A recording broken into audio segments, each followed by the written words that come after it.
Direct আইসা বলে হুজুর 4-5 হাজার টাকার ভিতরে একজন হুজুর দেন।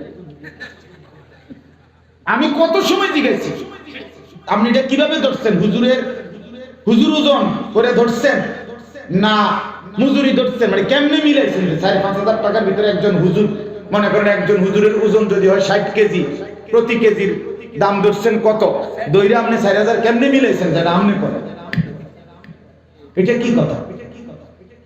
4-5 হাজার টাকার হুজুর যে ওযু করে নামাজ পড়া, এটাও তো শোক। কোরআনুল কারীমে আল্লাহ তাআলা বলছেন যালিকা হুদাল্লাহ, এটাই আমি আল্লাহর হেদায়েত।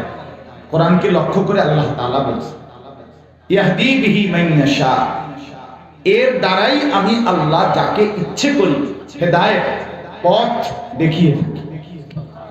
এজন্য অন্য কিছুতে, বাংলা বইয়ে পথ নাই, অঙ্ক বইয়ে পথ নাই, ইংরেজি বইয়ে পথ নাই, পড়াশোনা আছে পথ নাই, মঞ্জিল নাই, গন্তব্য নাই, জীবনের কোনো চূড়ান্ত সীমানা নাই, জিন্দেগির কোনো টার্গেট নাই, পদার্থ জীববিজ্ঞান রসায়ন বিজ্ঞান কোনো বইতে পথ নাই, মঞ্জিল নাই। পড়া আছে, বাংলা বইয়ে বাংলা পড়া, অঙ্ক বইয়ে অঙ্ক আছে। কোরআনুল কারীম একমাত্র কিতাব যেখানে পথ আছে, গন্তব্য আছে, জীবনের চলার পথ আছে। আমি যাব কোথায়, কোন দিকে, কিভাবে, কি করব, কি উচিত, কি অনুচিত, কি করণীয়, কি বর্জনীয়, হাসবো কখন, কাঁদবো কখন, উঠবো কখন, বসবো কখন, কখন করব কি, এই জীবন চলার পথ, রাস্তা, গন্তব্যের সন্ধান, চূড়ান্ত মঞ্জিল শুধুই আল্লাহর কোরআনে আছে। এজন্য এটা মনোযোগ দিয়ে শুনতে হবে, আন্তরিকতা দিয়ে শুনতে হবে। কোরআনুল কারীমের মধ্যে আছে, আল্লাহ তাআলা ইরশাদ করেছেন ফাবাশশির ইবাদ আল্লাযীনা ইসতামিউনাল কাওলা ফায়াত্তাবিউনা আহসান। আল্লাহ তাআলা বলেন, হে নবী বন্ধু, আপনি আমার ওই বান্দাদেরকে জান্নাতের সুসংবাদ দিয়ে দেন যারা মনোযোগ দিয়ে কথা শুনে অতঃপর কোরআন সুন্নাহর অনুসরণ করে।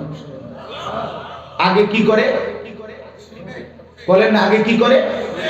না, আমি তো শুনে বলি নাই, আমি যেটা বলছি সেটা বলেন। বলেন, যারা কি শুনে? ইসতামিউন, ইস্তিমা শব্দের অর্থ মনোযোগ দিয়ে শোনা, কান লাগিয়ে শোনা। তাইলে যারা মনোযোগ দিয়ে কথা শুনে, ফায়াত্তাবিউনা আহসানা, অতঃপর সর্বোত্তম কথা মানে কোরআন সুন্নাহ এর অনুসরণ করে। আল্লাহ বলেন, বন্ধু এদেরকে জান্নাতের সুসংবাদ দিয়ে দেয়। উলাইকাল্লাযীনা হাদাহুমুল্লাহ। এরপরে আল্লাহ আরেকটা সুসংবাদ বলছে। আল্লাহ বলে, নবী এদেরকে আমি আল্লাহ নিজে হেদায়েত দিয়ে দিলাম। আরো আছে উলাইকা হুম উলুল আলবাব, আর এরাই হচ্ছে বুদ্ধিমান, বিবেকবান, বিচক্ষণ। এজন্য বাপ আল্লাহর কথা দিল দিয়ে শুনতে হবে। অলসতা, অবহেলা, গাফলতি, খামখেয়ালি, তুচ্ছতাচ্ছিল্য, বুট খাবেন, আল্লাহর কথা শুনবেন, আপনি 200 বছর না 2000 বছরও বদলাইতে পারবেন না। আমি বন্ধু বললাম, মাঝ বয়সী মুরব্বী চাচা প্রথম কাতারে নামাজ পড়েন, মসজিদে জুমার নামাজের বয়ান করে ইমাম সাহেব, বছরে 52 সপ্তাহ, একদিন 2 দিন না, 1 বছরে 52 সপ্তাহ। জিন্দেগি পরিবর্তনের জন্য এই 52 সপ্তাহের ধারাবাহিক ইমাম সাহেবের বয়ানটাই যথেষ্ট ছিল। এটা কোনো দরকারই ছিল না, কিন্তু শুধুমাত্র খামখেয়ালি, গাফলতি, ওই আমরা এলাকার হুজুর, এলাকার হুজুর, এই এলাকার হুজুর, মানে এলাকার হুজুর গেছে, এটা হচ্ছে গেছে এলাকার হুজুর। অনেক মানুষ জিজ্ঞাসা করলে বলে যে আসরের পরে কে বয়ান? এই হুজুর, এলাকার হুজুর টুজুররা কিছু করবে, মানে এটা একটা অবজ্ঞা করে বলে। আশ্চর্য কথা, এলাকার হুজুর বলতে উনি আপনার বাপ, উনি সাধারণ, তাহলে আমি তো নিশ্চয়ই নাজমুল ভাই, উনি না জাপান থেকে আসছে, আমি তো আসছি সাঁদের দেশ থেকে, ঠিক না? হ্যাঁ, আমি প্রধান বক্তা না, আমি কেন এলাকার থেকে আসবো? এলাকার তো নগা এলাকার হুজুরে আছে, আমি তো আসছি মঙ্গল গ্রহ থেকে সরাসরি ফ্লাইটে, তো তাইলে আমি তো এলাকা থেকে আসছি। কথা বলেন না কেন? আমি এলাকা থেকে আসি না, কিন্তু আবার তাহলে অসুবিধা কি?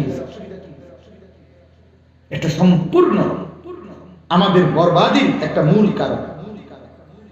আমরা জীবন পরিবর্তন চাই না। যদি চাইতাম খোদার কসম নিজ নিজ মসজিদের ইমাম সাহেবদের জুমার বয়ান থেকেই পরিবর্তন হতো। যদি বলেন আপনাদের ইমাম উপযুক্ত না, তাহলে আপনি অনুপযুক্ত ইমাম রাখলেন কেন? আর উপযুক্ত হলে শুনবেন না কেন? কথা বলেন না কেন? অনুপযুক্ত হলে রাখলেন কেন? অনুপযুক্তকে রাখলেন কেন? ডাইরেক্ট আইসা বলে হুজুর ৫,৫০০ টাকার ভিতরে একজন হুজুর দেন। আমি কত সময় জিজ্ঞাসি আপনি এটা কিভাবে ধরছেন?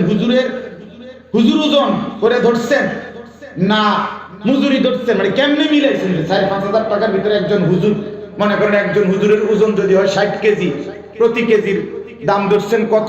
দইরা আপনি ৪,০০০ কেমনে মিলাইছেন? যারা আপনি করেন এটা কি কথা? ৫,৫০০ টাকার হুজুর যে ওযু করে নামাজ পড়ায় এটাও তো শোক। খামখেয়াল।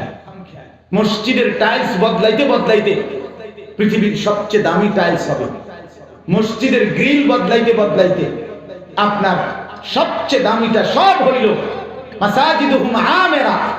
মসজিদ হয়েছে ঝকঝকে তকতকে ফকফকে।